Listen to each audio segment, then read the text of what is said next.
Hey, yo, ladies and gents, welcome back to The Random. It's your host, Smallwood Worldwide. We're back again with another video. You know what time it is. Show some love for the Goodman Brothers. We got Aj, T, and Greg, and I'm your host, Smallwood Worldwide. And we're back with our new show today for Takeoff Sports Talk. You know what time it is. It's March Madness. That's the theme of today's episode. And you know what better way to kick off March Madness than to talk about league MVP? Now, we are going to get to the college game a little bit later, but right now I'm going to talk NBA.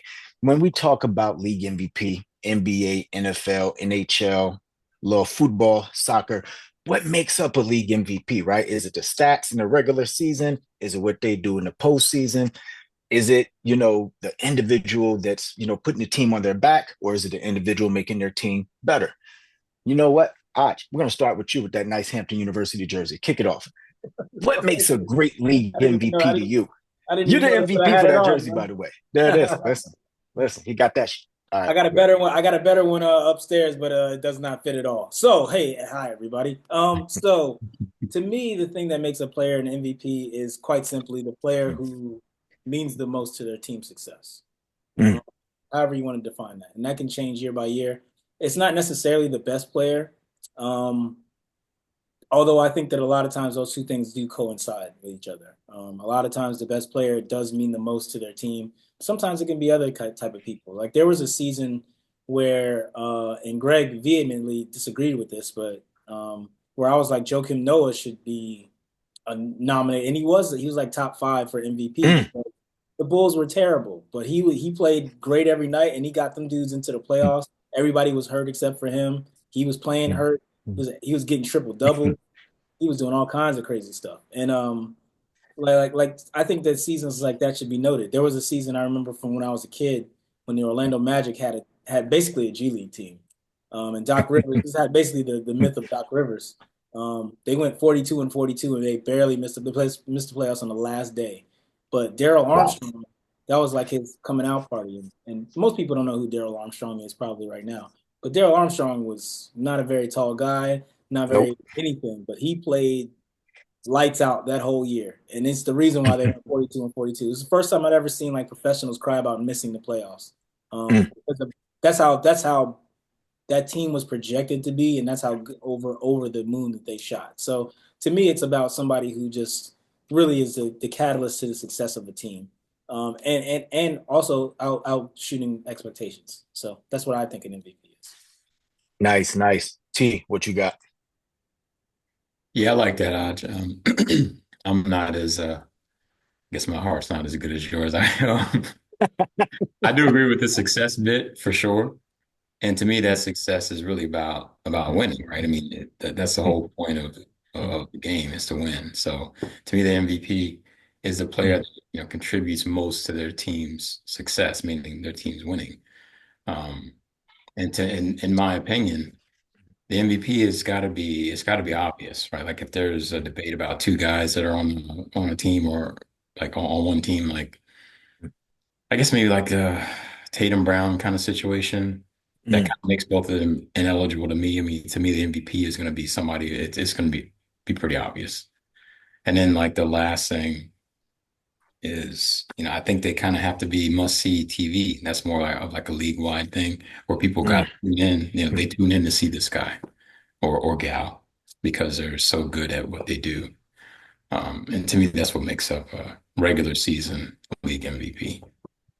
Nice, nice. I'm gonna jump in and let Greg take us home on this topic. So for me, I'm gonna keep it a buck. League MVP for me is all about the regular season because the playoffs is unpredictable. And I think if you're gonna base it upon the season, you have two options. If it's going to be league MVP, it has to be only for the regular season. Playoffs is a whole nother season to me. That's the first part. The second thing is I have trouble distinguishing, is it the person who makes the team better overall or the person who's just undeniably the best player out, right? Because if that's the case, I'm going to shout out Shaquille O'Neal. I thought he should have had a couple of more league MVPs, right? Because in one way, you might look at it that he made his teams better by being so unstoppable and dominant, right? And another, frame, you might look at somebody like Steve Nash, who took two of those MVPs, who did undeniably make his teammates better and they were winning. But it's just about how you view it. I mean, for me, I think most dominant, absolutely, because I think in dominating a sport, I think Lawrence Taylor, I think Shaquille O'Neal. Um, A lot of people may not agree. I think like a Marcus Allen. I think of O.J. Simpson. I think of who's we talking about? Bill Russell. I think guys like that, right? And an argument can be made. Well, they could be MVP year in and year out. And you're right. Until somebody dethrones them, they should be that. It's season to season. Yeah. It depends. Like who was stopping Jordan, right? Jordan arguably could have had more regular season MVPs. Yeah, 10. You know what I mean? Like that, but that's my thing though. It's like if you're saying it could be two different awards to me. If you're saying who was the best player, that's a different award to me than who was the MVP. That's just me, right? Because I thought no, but you're right, because I always look at football, right? I'm all warmed up now, people. Here we go. So no, when I look at NFL, the NFL does this wonderful thing, and you get like an offensive player of the year, right? Sometimes that person is not the league MVP, Right. and I'm okay with that.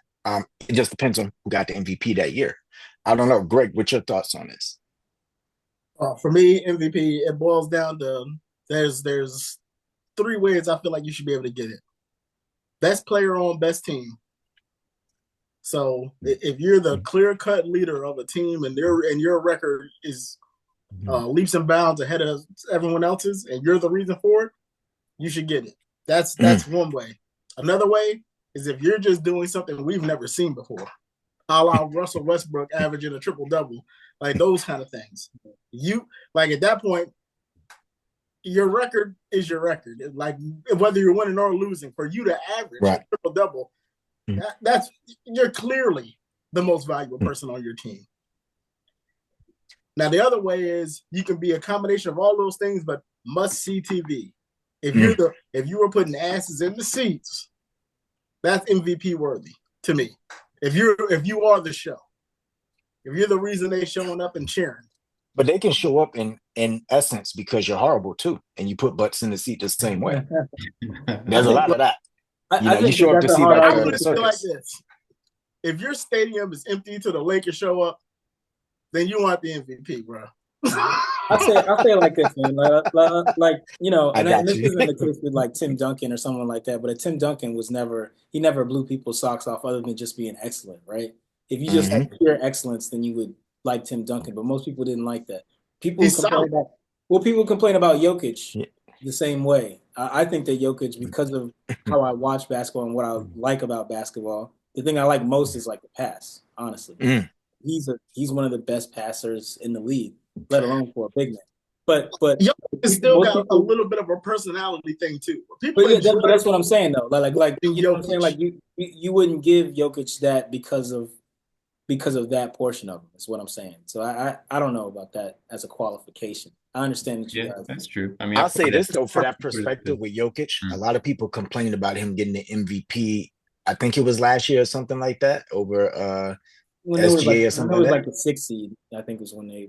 Yeah, and I'm just like, is he dominating? Is he getting double and triple teamed? Is he still making entertaining plays? He was, he was making a fool out of I'm gonna leave AD alone, but he was, he was stitching a clown suit out of some of the players who's supposed to be the best defensive players. That's what I'm just saying. Listen, Jokic is nasty, yo. We gotta give him his props, but MVP, when you think about that, I didn't see Jokic choking the playoffs, is what I would say. Also, which for me, it's like the playoff should be a validation of what happened in the regular season. I never saw Jordan choke in the playoffs, ever. No, not choked, never choked. I've seen him have bad games, but not exactly choked. Choking and having a bad game is different. How so? Nope. Yeah, we know what choking. We know what choking. We know what choking. The real man. Don't do it. Yeah. Don't do it. You might lead right into the next topic with that, but no. Now those bad games with Jordan are very few and far between. Indeed. And all it takes for the press to say something stupid, and then before you know it, he's right back to being Mike. Remember the Last Dance when he made up the thing about the dude on the Wizards was like, yeah, nice game, Mike. He came back, obliterated him, and then the best player was like, did that happen? He was like, yeah, that never happened. Yeah, it never happened. You know what else is good for that kind of stuff? KG. Great for making it from his head. Yes, KG, yo. Yeah. And Big Ticket, I would argue, could have had a couple of league MVPs. Again, it's almost political where all the things that we're saying is valid about Are you, box office, right? You must see TV and you putting asses in seats. Are you a person who is, we can't take our eyes off you? You're boosting the ratings also on television. Well, And then you look at wins, the win column. The part that I don't like about the MVP discussion is once in a not even once in a while, every generation has a player in it. Yeah. Where literally every year they should get MVP. Like Jordan should have had MVP from about 88 to 98 easily every year. Yeah. LeBron James from about 2010-ish till about 20, give or take, MVP every year. I mean, didn't he go to 8 or 9 straight finals or something like that at one point? It was like 10. Yeah, might have been 10. It got to the point where the one year he wasn't there, I was like, wait. It was weird. It was Not to mention that he took the Cavaliers to the finals with one of the worst rosters we've ever seen.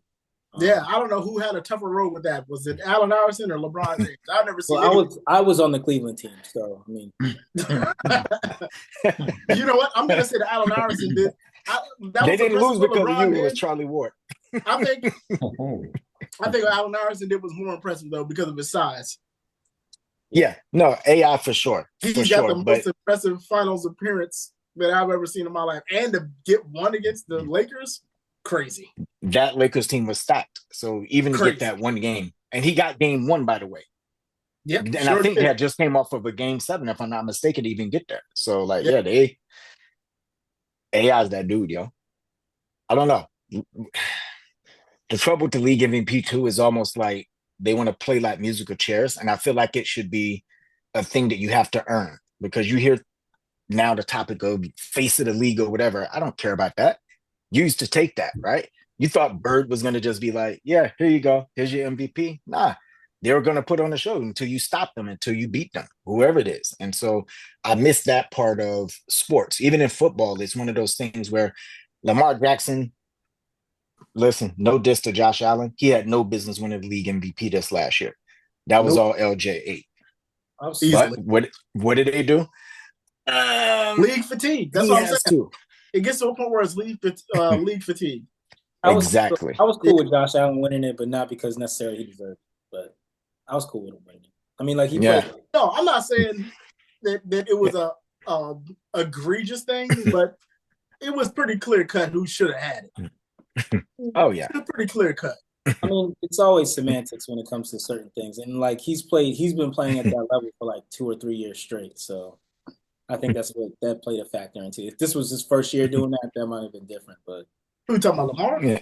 Talking about Josh Allen. Josh Allen's been second or third for the past 2 or 3 years. So just Lamar's been better than him all 3 of those years. I'm just I'm not saying that I would take Lamar over Josh. I'm just saying that I can put Josh in there.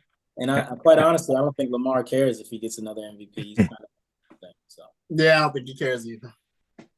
Yeah. Well, listen, shout out to the league MVPs, right? We look forward to seeing who gets it this year. It's kickoff day here in baseball, shout out to my Yanks. And again, we're starting out beat up. If you're an Orioles fan, I'm sorry. It is what it is. I'm just assuming because of the location. It's all good. Bird gang on there. But right now we're going to kick it in a high drive for our next topic, right? So in the spirit of March Madness, right, when we talk about league MVPs, we're going to pivot to the opposite direction. Let's talk about the worst athletes of all time, right? So professional athletes, we always hear about, oh my gosh, they're the best of the best in the world. I don't always think that's true. Not for everybody, right? So what are your top 3? Listen, some people are just tall. Some people are just big. And then when they get against the elite, it's like, yeah, this guy goes home, or lady or what have you, for the W, because there's some of those that stink too. Let's jump into this topic, T. Who do you have first on your list of top 3 worst athletes of all time? All right, my number 3, and I really tried to avoid it. I got Jamarcus Russell. I like it. He's my number 3. It. I mean, he was the number 1 pick. He's probably, unfortunately for him, probably the biggest number 1 pick bust of all time. I mean, his lack of effort, coupled with his lack of preparation, Mm. He just has the biggest gap between like the expectations that were set for him and what he actually put on display. So I didn't want to do it, but I got to do it. He's my number three. Nice, nice. I'm gonna jump in with my number three, Mark Matson. I just thought Mark Matson had no business in the NBA. He was a fun guy to watch, but boy, watching him, I was like, this guy did we bring in the Water Boys big brother here to just kind of play? Like, just needed an extra couple fouls. What are we doing? I have nothing else to say. Google Mark Matson highlights, yo. Shout out to you, Mark Matson. I'm sure you're He's all right somewhere at still. something. Listen, no, absolutely not. He's my number three. Yo, who you got? So my number three, I had to do some research. Mm. It's this guy named Eric Crumble, and I know what you guys are thinking. Who the hell is Eric Crumble? He is a boxer who was 0-31, Oh, and is wow. known as the worst professional boxer that's ever lived. I didn't see any of his fights. Actually, there's another guy who had popped up. This guy Robert Smith, who looked as bad as you would think. He's a trailer park He's dude. real life Glass Joe, yo. Yeah, he's pretty close to that. He looked like a cartoon character. But anyway, this guy Eric Crumble is like he's notoriously known for being like the worst professional boxer of all time. So I went with that. For all the people who are wondering and they know that my hate for Charlie Ward, I did not go with Charlie Ward because as far as being an athlete goes, he's a far better athlete than a lot of people. So like He's a Heisman.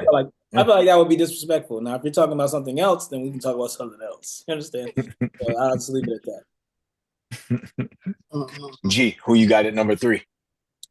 Okay, the way that I kind of broke it down for some of these people, it wasn't that they were the worst, but they were the most disappointing. Like you expected more from them. And that's list begins with Felipe Lopez. Wow. I was told he was the Dominican Michael Jordan. I was told he was going to change the game. Wow. This is controversial here. Wow. Whoa. And now he works at Nathan's out on Coney.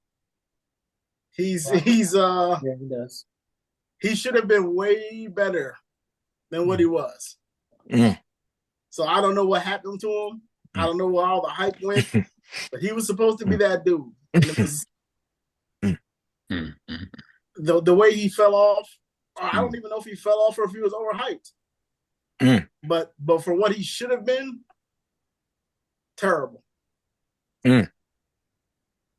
Nice, nice. Incredible high school player.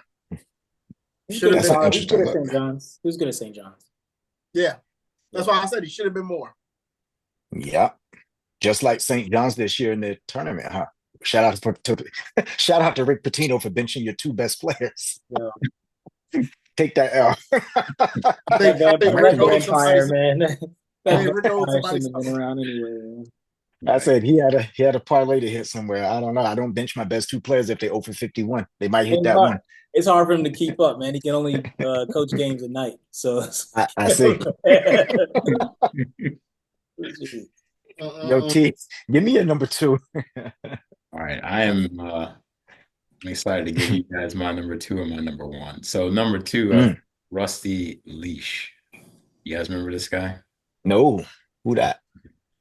Well, let me just give you some of his career statistics. 25.1 passer rating. Oh, good God. 1 touchdown versus 11 interceptions, never won as a starter. But the reason why I put him on this list is because of something that I witnessed, not in person literally, but on television. The quarterback was actually pulled out of the game to put Walter Payton in as quarterback. That's how bad he was. Oh, that dude. That's the dude. Oh, wow. Ooh. So, a running back. I mean, Walter Payton's an incredible athlete. He's a great running back. And I think in his career, he's probably thrown a handful of touchdowns on trick plays, but straight up put him in as quarterback because this guy was playing so bad. Just awful. My number two. It's all good. Nice. Yeah, I'm going to jump in with my number two. My number two easily could have been my number one, right? Jimmy Clausen, quarterback, used to be at Notre Dame. Listen, Jimmy Clausen stunk to me. Again, Somehow he got to the league. And when he got to the league with the Carolina Panthers, you guess it, he still stunk. I don't even want to go into statistics. Again, why don't you Google Jimmy Clausen for Heisman? Look at those plays. This isn't Gen AI. This isn't Madden where somebody's dropping back, letting them make these bad plays, right? This is Jimmy Clausen, who actually was a Heisman contender somehow. I don't know. And they said, that guy right there, make him a pro. Yeah. No bad words about him at the combine. He's a locker room. No, he's a glue guy or something, right? All those terms. The value of morale boosting that he does in the locker room. Yeah. You need a ride? Call him. Listen, nobody brings a group of guys together to say, yeah, we want to win, get rid of that guy like him. Just drop him in and be like, hey, we'll figure out who wants to win right away. I agree. We'll pivot to you, Greg. Who you got? Yeah, I got to go with my old faithful, and that is Theophilus Antetokounmpo. Nah. I still refuse to learn his name. I can learn his name. Yeah, Theolopoulos from Philapius Antetokounmpo, or is the disrespect. Thorax Antetokounmpo is not even. I think he could do well in the G League. I like people try to say this about Bronny, but I don't believe it about Bronny. Like he's only there because Giannis wants him there. Like he's like that is really the only reason he's there. He's Greek Mark Matson, yo. I'm telling you. Watch him on the sideline, Joe. He's Mark Matson with the accent. He is glue guy. He is glue guy. He is the glue guy. His purpose on the team is a worthy purpose. You got to keep the star happy. I mean, he's worth the headache. I think he is. He is worth the headache. But we know why he's there. I don't think he's ever put up 39 in the G League. Like I don't think he's not. I don't think he's ever put up 17. Gorgeous George. Yeah, he's never put up 17 in the game. I don't think he's ever. He didn't put up 17 in the G League, yo. Like he's not. Oh man. He's just he shouldn't be there, is all I'm saying. Now, is he a great athlete? He looks like an incredible athlete. He's just good at the sport he's in, per se. He's like in a street fight, he's probably great. Like, if you want to arm wrestle, he's, if we're going to have a squat competition, I'll call him up. But like basketball against other pros, he's just not. Yo, the street fight thing is funny because what's the guy from the Pacers that has like a black belt or whatever? Every time there's a pretend fight in the league, he comes off the bench, yo, and they like. Oh, yeah, that stops immediately. James Johnson. James Johnson. Every time there's a fight, this happened the other night, yo. He walks out, they're like, okay, we're just playing. We didn't really want it. Yeah, like, chill when he's around, brother. He was like, I got head and feet for you. But yeah, and it's not even that he's not, like I don't think that he's a bad athlete. Yeah. He's just not particularly good at basketball. And it's his job. That's all I'm saying. Yo, Ash, who you got at your Thanos number 2? This guy was drafted number 2, and he's my number 2. That's Darko Milicic. Ooh, good one. He was also known as the human, was Victory Cigar. He went number 2 in a draft that featured Chris Bosh, Carmelo. Yeah. And who's the other guy? LeBron James. Oh, that's right. Yeah, LeBron James. And he was second. He was picked second. That's it. I don't know what else to say. That's it. You know what I think? Every time I hear Darko Milic's name, because I was a huge Melo fan for his 1 year at Syracuse, I just think about, man, if the Detroit Pistons, they ruined whoever it was, so many. Joe Dumars, unfortunately, that was the only move that he made that was bad. But what a move! I don't know how the Pistons ruined the legacy. They ruined the legacy. They might have ran off like 4 straight at least 2 rings messing around in Detroit. At least 2. with that defense, and Melo was instant offense, prime Melo. I think today a lot of people looked at when Melo was kind of being, washed out of the NBA and they wouldn't let him play because he still could play. Let me be clear. Like in his prime, the Denver Nuggets Carmelo that should have been the Detroit Pistons Melo was a problem. He's good. He would have won. He probably would end up getting Rookie of the Year too. They ruined the legacy. They ruined the legacy with that move. I gotta be real. Yeah. And I think it's because they wanted to keep Rip Hamilton happy. Yeah. Or one of those guys. They didn't want to break up that core group of starters that they had because they know if Melo comes, they can't bench him. No. It's like 6'8", yo. Yeah. You can't bench him. Better handles. Yeah. Better body than Hamilton. Hamilton was built like a twig, yo. Looked like a cartoon character, yo. Whatchamacallit? Hamilton, he stunt doubles in movies for Ricky Smiley. I was about to say for Little Richard, but Ricky Smiley will take it. Oh, man. He's a fella. Skinny dude. They're like, why is he wearing his pants so big? Oh, that's a medium, yo. Listen, we're gonna jump into it. Yo, T, who's your number one? All right, guys. Ripping on Rip. If you've heard of this guy, I'd be impressed. His name is Maurice Flitcroft. You guys ever heard of him? No. Nah. Okay. So let me What's his name? Maurice Flitcroft. Sounds like a British meal. Yes. He is British, actually. He is British. Very good. So check this out. I'm going to tell you what he did. He scored a 49 over par in the qualifying round of the British Open in 1976. Wow. So the interesting thing about this guy, he was a 46-year-old crane operator, right? And he bought some set of clubs and hit the ball around and said, I think I'm good enough to be a pro. So, he went and he lied on the application about, what his handicap was and his pro status, and they let him play, right? So he went out there, and he had a half a bag of clubs, like a red leather case, right? And he went out there, Gilmore. He went out there and he played with the pros, man, and it was disastrous. Like, it was so bad that the guy behind him, apparently he snapped. Like at the 12th hole, he just snapped. He just couldn't take it anymore. This guy was taking forever. What? Oh, so anyway, yeah. So of course he got banned after this, right?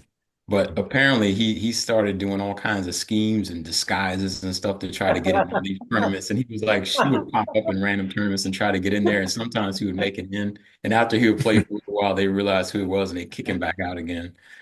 So he actually, in the end, became like a figure. Yeah, he became beloved in the end. And I think they named something after him. But he was it's still the standing worst score ever recorded.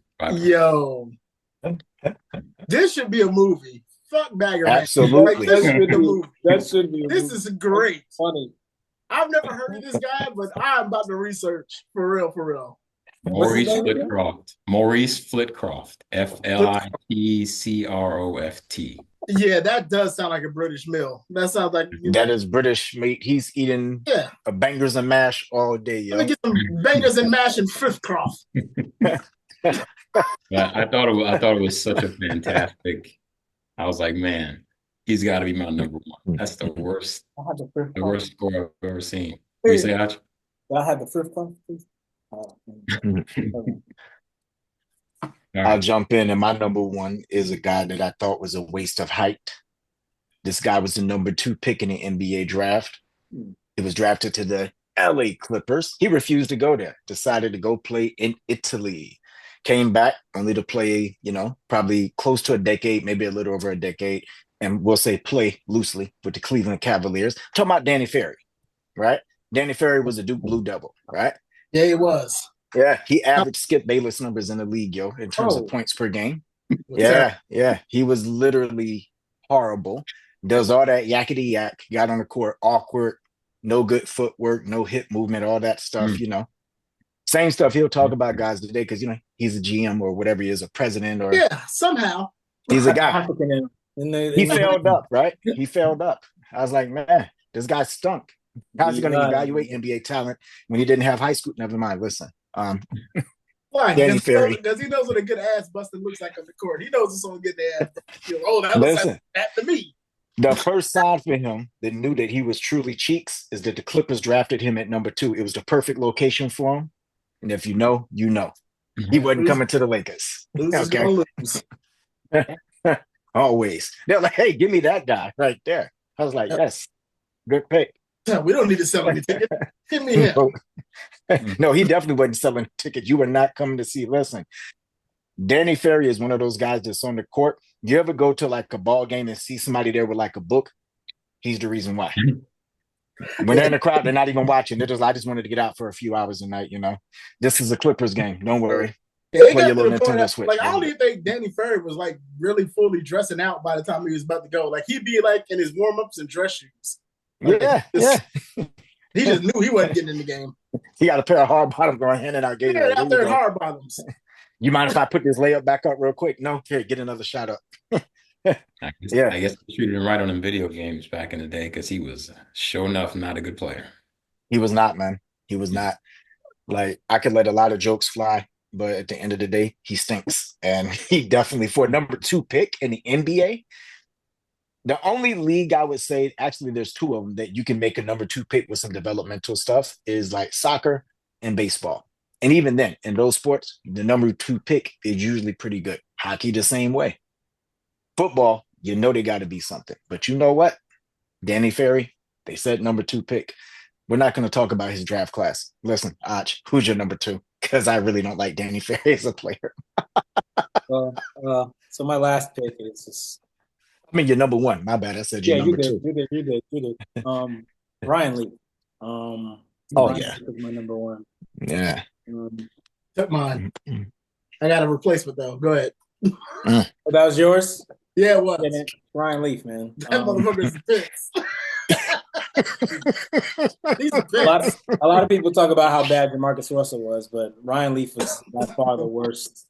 Yeah. The funny thing was, I thought that Ryan Leaf was going to be I thought he was going to be better than Peyton Manning. Bro, that was the discussion in the draft. That was me. That was the problem. That was the biggest thing in the draft. They were like, Ryan Leaf or Peyton Manning.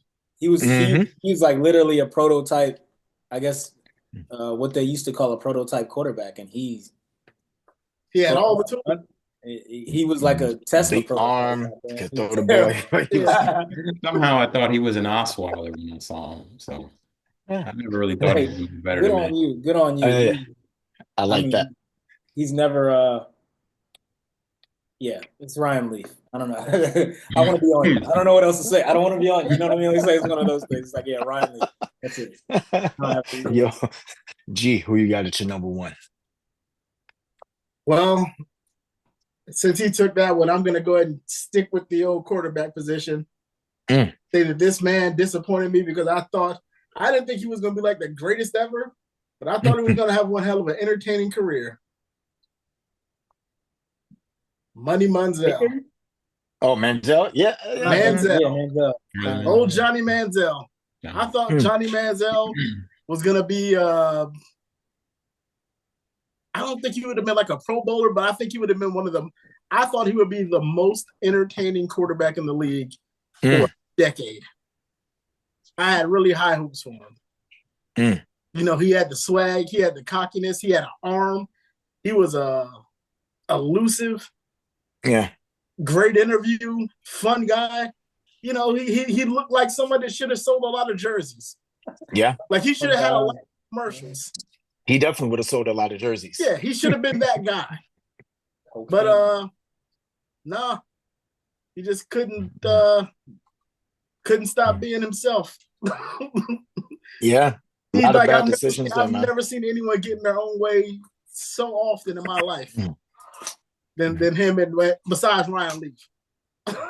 Not that he has Ryan Leaf beaten that way, because Manziel actually, came from the guap. He had everything you would have needed to train. He didn't have to have any distractions, and his distraction of choice is one that, unfortunately, for a football player is destructive. And Can't have that. Yeah. Unless you're LT. And I got And if one you're not, honorable mention too. Yeah, LT. Nothing was gonna stop LT from being great. And my honorable nothing. can I do an honorable mention? You can get one for sure. All right. Alex Morrison. Oh yeah. You know what He I'm was talking on my about? list. Dude, Ball that the player. pedo stash. Yeah, Adam Morris. That's his name. Adam. Yeah. Yeah. That Yep.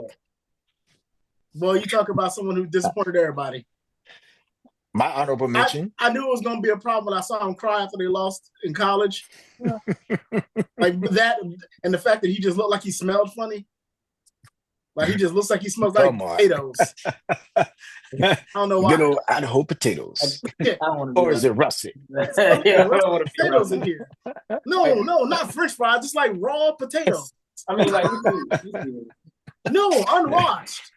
He picked them out the field and left them in here. And they spoiled. Nah, yo, the only honorable mention I had was Maurice Claret. He did all that begging and fighting to get to the league, and he beat my squad, the U. I've always loved the U, and they won. Then he wins. Then he gets to the league, and no, I don't think I'm going to work as hard. And I was just like, yo, what are you doing? Like, this is what you said you were ready for. And they showed you the NFL is not like other sports. You need every one of those years to build your body up for it. Yep. I feel bad for him because if they had NIL back then, he probably would have been to the league and been something. Well, I mean, he would have stayed in school if they had NIL. That's what he I'm would saying. have kept if building. They had NIL, he would have stayed there and did something. He would have been something in the league. He was stuck around, got money, and went on to probably do. I don't know if he would have did great things, but he would have had a better career than he had for sure. Yeah, his career was just horrible. Football's not like in those other sports where you could just hop in right out of high school. There's only one person that I've seen that maybe could have did that, and that was Bo Jackson. Well, I mean, listen. He's the only person I would ever be like, oh, he only needs 1 year of college. Bo was the Kratos of football, man. He was just something you've never seen before. He was like, yeah. That's a good. I thought you were gonna say OJ, but yeah, Bo Jackson. No, not OJ. He was nasty. I'd have been able to, but yeah. No, it was too rough. They would have beat the brakes off OJ. Nah, he needed a little work on that. But Bo was just Bo. I think Bo's the only one. He could have left his freshman, sophomore year and been all right. Maybe Adrian Peterson. Maybe. Freshman AP was nasty, yo. Yeah. Nobody wanted to. He was Derrick Henry before Derrick Henry at that point. Nobody was itching to tackle him. Nah.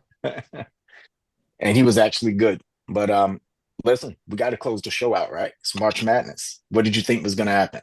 We're going to jump into March Madness. Top 3 teams of all time for you, your personal choice, your personal preference. Hit us up in the comments. But right now, we're going to start with you, Ach. Give us your top 3 college March Madness ball teams. So look, I got 3 honorable mentions that are probably closer to the best teams that I've ever seen, and I have 3 of my personal favorites. So I will go through my personal favorites first. Maryland 2000-2001. That is the team that had Steve Francis, a couple other cats on there, but the guy it had on there that is my man's in them. Terrence Morris was on the team. My man's in them was balling that year. So I always got to shout out the Terps on that. That's my third favorite team that I follow as far as college sports is Maryland because, they having a hell of a run right now. Yeah. I'm hoping the Crab Five do it. My second favorite team of all time was Georgetown 95-96. Who was on that team? I don't know. Othello Harrington, Allen Iverson, Victor Page, Jerome Williams. Look, if you're not from this area, you don't understand what it means to see Georgetown Hoyas play. The Hoya paranoia. They had the tinted cloth on the side of the joint. The whole thing was, man, look, couldn't tell me nothing about them dudes. Couldn't tell me nothing about them. But my number one team of all time, and always will be, is the Hampton University Pirates 2000 to 2001 when we beat Iowa State's punk ass and we run up there. We almost beat Georgetown. Y'all know what it is. Shout out to TA. I'm going to throw that up there. TA, shout out to Marseille. You know what I'm saying? Marcellus, you know who he is. Man, man, shout out to all of them, man. Shout out to Cleveland. Y'all know who it is, man. Shout out to Ike Jefferson. You know, Listen, that's one of the greatest upsets of all time. Top two, and it's it not ain't no two. upset. If I had money, I would have put all my money on Hampton. I'm gonna tell you that right now. I said it before the game. I was like, yo, I'll put all my money on. I put all my money on. Because I knew it. I knew it. Yeah, exactly. Yo, it was that. I was like, the robots ain't gonna do nothing.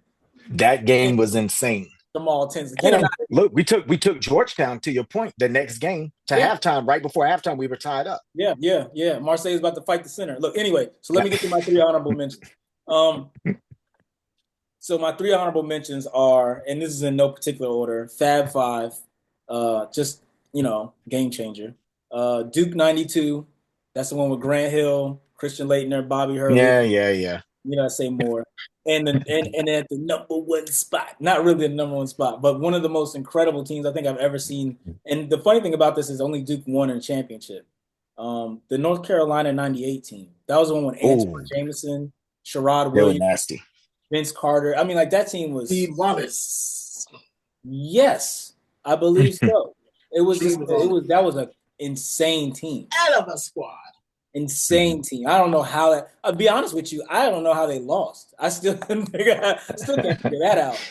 Shamad Williams, like a 3-point specialist before that was really a thing. Like it was great. It was great. So those are my teams, man. That's it. Nice. T, what you got? All right. Whoop Iowa State ass. I'm sorry. It's funny, man. Similar format to ours. Third favorite, I've actually got the UCLA Bruins of 66-67 with Kareem, 30-0. I mean, it's one of the most dominant teams ever. If most people, I guess my age and younger, really didn't get a chance to see Kareem in his heyday. Going back and watching those clips and just seeing how good of a player he was. He was just so smooth. They couldn't do anything with him. So that was my number 3. It was unfair. Yeah, he was. I mean, he looked like he was exactly what he was, on a different level than everybody else on the court. Man didn't know how to lose and didn't care to learn. So my number 2 is actually the Fab Five. I love that team. They changed the game. That was right around my time. I was in college at the same time, so that was a real big deal to me to get a chance to see them do their thing. I mean, 5 freshmen starting. Whoever heard of that back in those times? Crazy. Yeah, because people. I mean, nowadays a lot of times really good players don't finish college; they go into the pros. But back then, people would go through their whole 4 years. So the chances of you starting as a freshman weren't very high. You had to be really solid. And for all 5 people to be starting was absolutely amazing. And they were all about the culture, which of course, that resonated with me.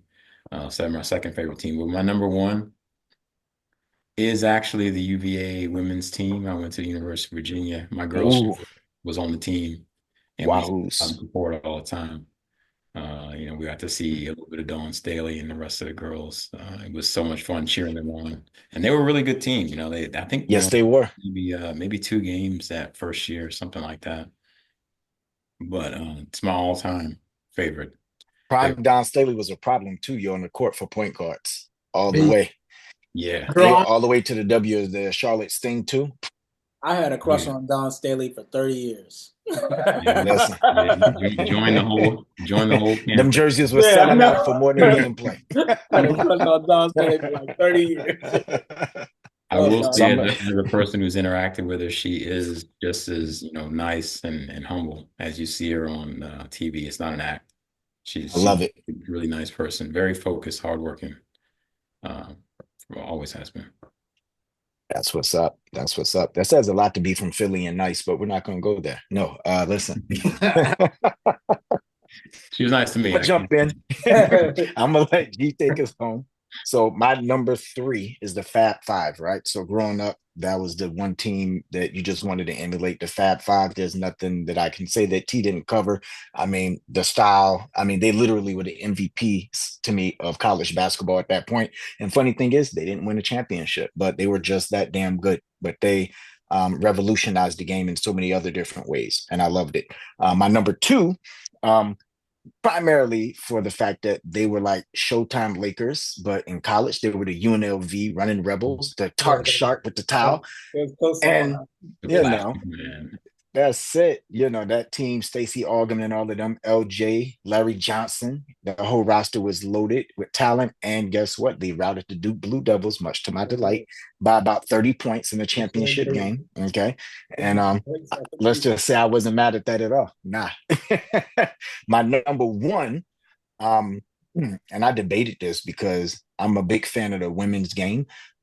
Even before 28 years ago when the W came into play, I've always enjoyed the women's game because it wasn't like they can just be tall and dunk, like they had a lot of skill. And college game, the UConn Huskies from 2013 to 2016, shout out to Breonna Stewart. They won 111 games, okay, only lost 5, 4 straight championships. And so this is why when people are like, oh, Caitlin Clark, I'm like, you got Stewie, you got Maya Moore, you got so many others that just Maya Moore, they would just links of 5. listen, insane. And you never seen a run like that in college basketball other than UCLA, you know. And this was more closer to modern times. So they were dominant. They were almost like the San Antonio Spurs in terms of the execution and everybody knowing their role. And I just always loved that about them. Like it was good. Gino was an afterthought as a coach, but nah, he got him there. Shout to the UConn Huskies and Breonna Stewart. But right now, Greg, it's all about you. What you got? Well, my teams have already been named, but I'm going to reiterate. There we go. The number 3 is a love-hate relationship. The Duke Blue Devils, Bobby Hurley, yeah, man, Christian Laettner. They were nasty. Just, I mean, I couldn't stand them because I never like they had this thing in Grant Hill with the sellout. That's how much we hated. It was so good. Dude.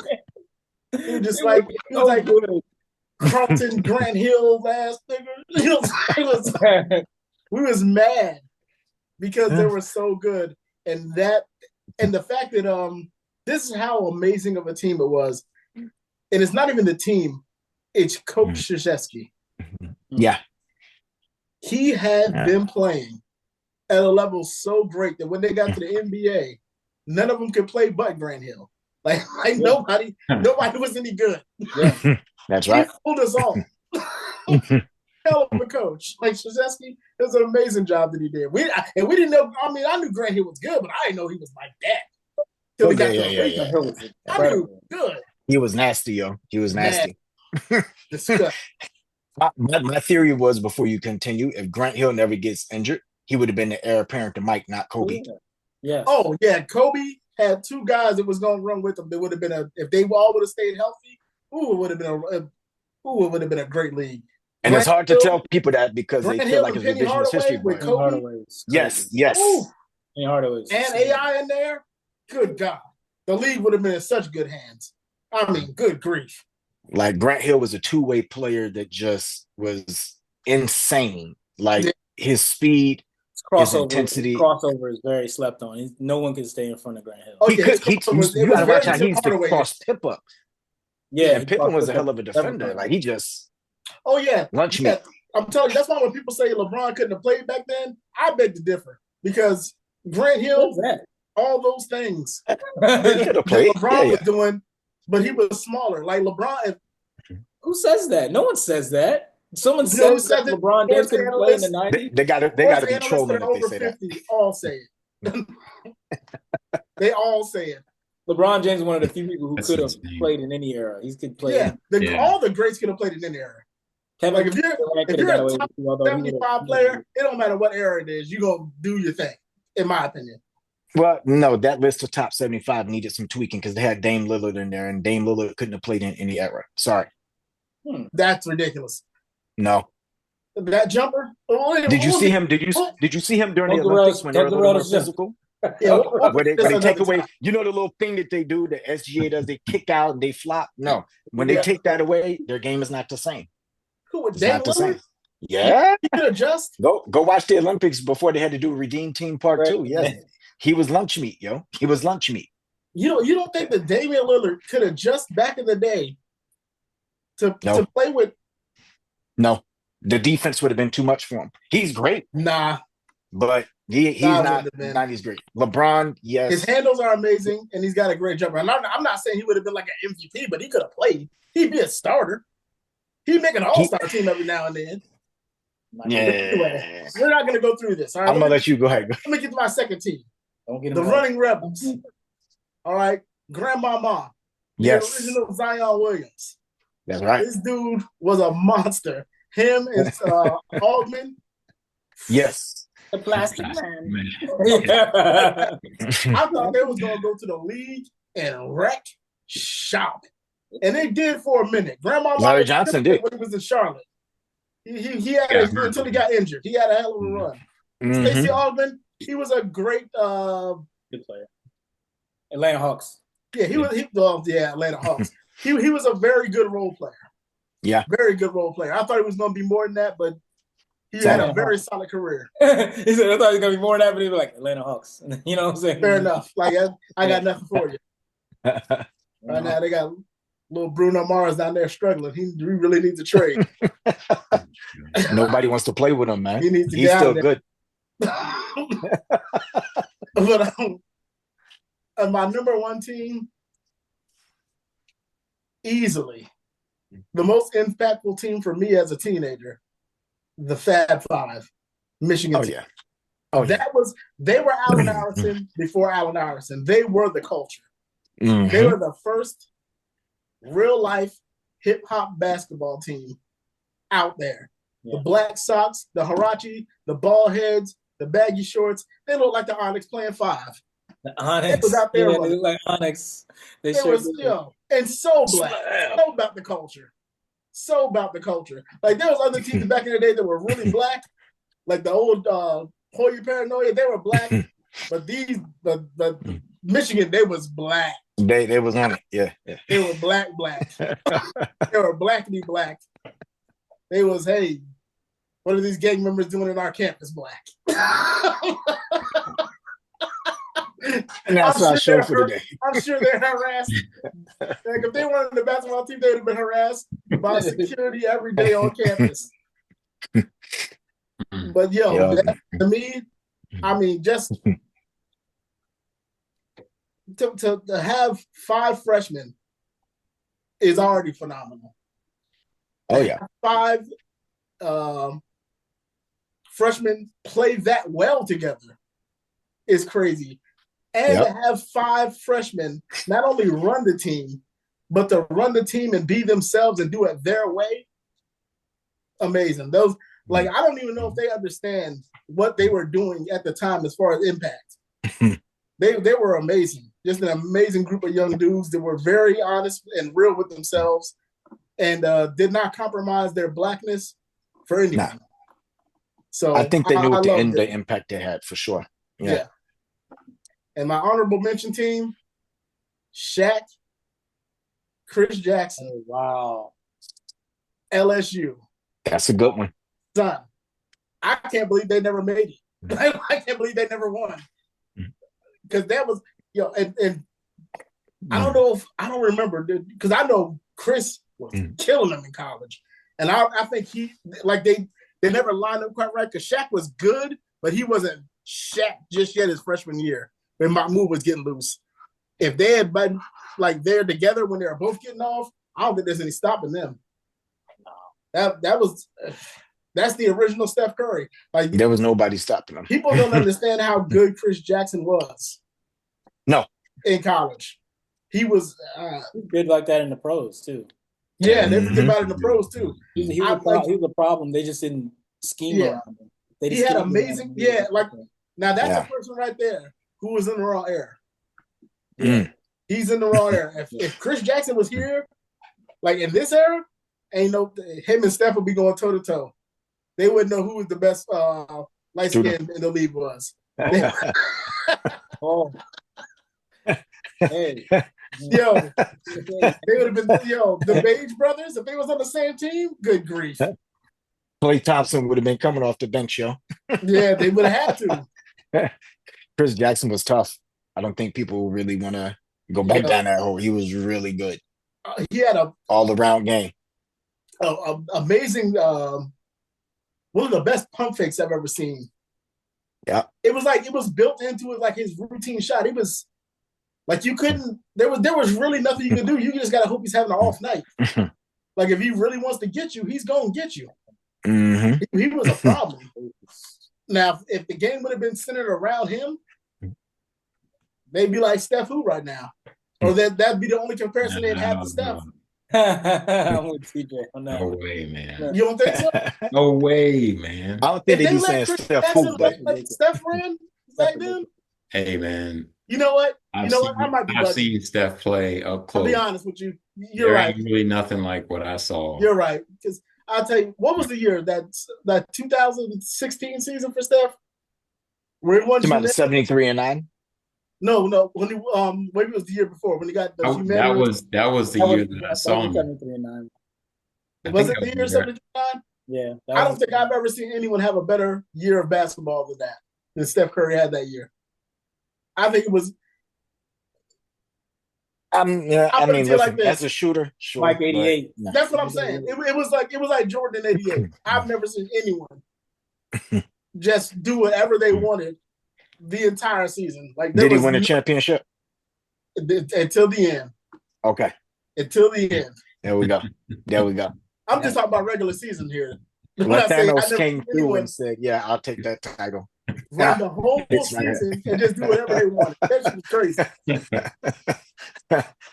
I've never seen anything like that to this day, yo. Yeah, it's a real sad for him. I'm sure he would. He'd give anything to have that chip. He did. He called Kevin Durant. There you go. Yeah. But that's another thing that we need to discuss. I'm tired of people sitting there trying to be like, well, who's got a better career? Who's better legacy, Steph or LeBron? No, easy. It's obviously LeBron. Like, I don't know what. They're just like, well, they got the same amount of rings. And I'm just like, how many MVPs? How many finals MVPs does Steph have? First of all, one. Right? Secondly, LeBron has taken 3 teams to the finals and has won 3 times with 3 different teams. And got 4 finals MVP. Look, and man, he's done something that we'll never see again. I don't care how long you watch any sport. You are never going to see anyone come back from a 3-1 league against a team that has a record amount of wins for a season. Listen, I'm going to tell you, right? Impossible thing that I've ever seen in my life. Because we can't do revisionist history. I'm waiting on them to put it in NBA 2K where you take Michael Jordan and put him behind 3-1 against a team and see if you can make him come back, because I'm not convinced it's possible. And I'm going to tell you, I think I told y'all before off camera, I joked about it with some guys that I was on a shoot with, and I was like, yo, I think LeBron and them are going to come back. And the shit was happening. I didn't even believe it. Because I was out, we were going to watch these games together, and like I'm rooting for Bron and they're down 3-1. So, it's a lot. I'm like, listen, he's gonna come back. They got one game. I was like, okay, they've extended it a little bit, right? They got that second game, and I was like, wait, can he do it? I'd say anything's possible. Next thing you know, from game 5 to game 7, it was just a wrap. And what pisses me off about the LeBron thing for real is that people make it seem like he's not impactful in those game 7s. Like the Warriors game 7. A lot of people go, you have to hear people talk, sports fans, people who allegedly watch games. Haters. I'm not talking about commentators, I'm talking about actual, big time. Because I'm like, when that San Antonio team was surgical. Miami wasn't even supposed to win that shit, okay? They wouldn't. This is the year after they did OKC. Like literally every championship he's won, he was not supposed to win. He went off for 16 points in that fourth quarter. I wouldn't even say those. No, he wasn't even favored in those. He wasn't favored. No, he was favored in the bubble. Oh, you talking about the bubble? Miami? He was favored against Miami. Oh, you talking? No, I was talking about against Miami. I thought you said when he was with Miami. No, not when he was with Miami. I'm talking about when he was against Miami. He's only been favored in 2 of those 2 finals that he's had, and one he lost because I don't know what the hell they were doing. To be honest, I blame coaching on that one. Like, there's no way. I don't know. There's no way you should lose that game. Which one are you talking about? The one against Dallas. That was on Brown though. That was on Brown. I mean, it was on Brown too, but like, if you're the coach, you got to be like, bruh, just go to the paint. They were up 2-1 and up by 15. I still don't know how they lost that. Yeah. coaching. And of course, I'm with Adrian that some Bron, because Bron was standing in the corner, yo. I didn't get that. He was acting like I a didn't coach. get that. But that's why I say coaching, because you should have told him, Bron, you got to be Bron. What are you doing out here? Oh, JJ Reddick would have got at him. He might have threw a chair at him like Bobby Knight. Yeah. If that didn't happen, he wouldn't be what he is today. So maybe not. Who knows? But still. Good point. It's a good point. He wouldn't have become what he is today if that didn't happen.